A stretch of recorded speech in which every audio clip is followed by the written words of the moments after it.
ပြည်လည်မှုမရသေးတဲ့ချယ်ရီစက်ရုံလို့သမားတပိတ်အားလုံးမင်္ဂလာပါလိုင်းသားရအနာပိုင်းမြို့နယ်အနှွေထားစမှုစုံစိတ်ကန်းတာလမ်းမှာဖွင့်ထားတဲ့ချယ်ရီစက်ရုံဟာဆိုရင်တော့ဖရက်တွေထုတ်လုပ်နေတဲ့စက်ရုံတစ်ခုပဲဖြစ်ပါတယ်ဒီစက်ရုံကိုတော့ထိုင်ဝမ်နိုင်ငံသားတူဖြစ်တဲ့မစ္စတာလောင်ချင်တာဆိုသူပိုင်ဆိုင်တာဖြစ်ပါတယ်ဒီစက်ရုံမှာဆိုရင်တော့အလုပ်သမားအမျိုးသားအမျိုးသမီးဝန်ထမ်း6296ယောက်နဲ့လဲပတ်နေကြတာပါ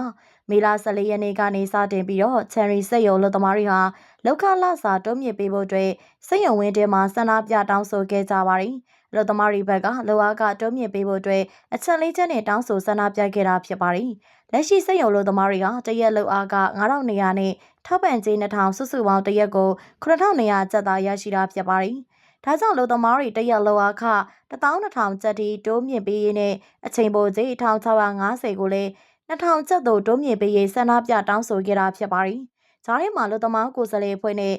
စက်ရုံပိုင်ရှင်ထိုင်ဝမ်တတိမြို့နယ်ညီနိုင်ဖြန့်ပြေးရေးဖွဲ့တို့ကတွဲဆုံညီနိုင်ခဲ့ကြပါတယ်။ဒါပေမဲ့လည်းစက်ရုံဘက်ကတော့စက်ရက်လုံအားကကို900ကျပ်သားတိုးမြင့်ပေးခဲ့ပါတယ်။အခြားတောင်းဆိုချက်တွေကိုလည်းစက်ရုံဘက်ကလျောပေးခဲ့တာမျိုးမရှိဘူးလို့လည်းသိရပါတယ်။ဒါကြောင့်စက်ရုံလူသမားတွေဟာဆက်လက်ပြီးတော့ဆန္ဒပြခဲ့ကြတာဖြစ်ပါတယ်။တောင်းဆိုချက်၄ချက်တောင်းတာမှတခုမှမရခဲ့ပါဘူး။တရက်ကိုအလုပ်သမားတယောက်ကိုစက်ရုံက9200ပေးပါတယ်။ထောက်ပံ့ကြေးတဲ့ပေါက်လိုက်ရင်9200ရကြတာဖြစ်ပါတယ်။အဲ့ဒါကိုအခုကုန်စိမ်းနှုန်းနဲ့တရက်12000ပေးဖို့တောင်းဆိုတာစက်ရုံက900ပဲတိုးပေးပါတယ်။ OT ကိုတနာရီ1650ကနေ2000တိုးပေးဖို့ဆိုတာကလည်းမတိုးပေးပါဘူး။ဒါကြောင့်ဆက်ပြီးတော့ဆန္ဒပြတာပါလို့ဆန္ဒပြသူတို့ကပြောပါတယ်။စက်ရုံဘက်ကတော့ညှိနှိုင်းမှုပြီးမှသဘောတူညီမှုရရှိပြီဆိုပြီးတော့မေလ19ရက်လုပ်ငန်းခွင်ပြန်ဝင်ကြဖို့အလုပ်သမားတွေကိုပြောခဲ့ပါတယ်။ဒါပေမဲ့လည်း900ကျပ်သားတိုးပေးတာကိုသိရှိပြီးနောက်အလုပ်သမားတွေကအလုပ်ပြန်မဆင်းမဲနဲ့ဆက်ပြီးတော့ဆန္ဒပြတောင်းဆိုခဲ့ကြတာဖြစ်ပါတယ်။ပြီးခဲ့တဲ့မေလ19ရက်နေ့မှာဆိုရင်တော့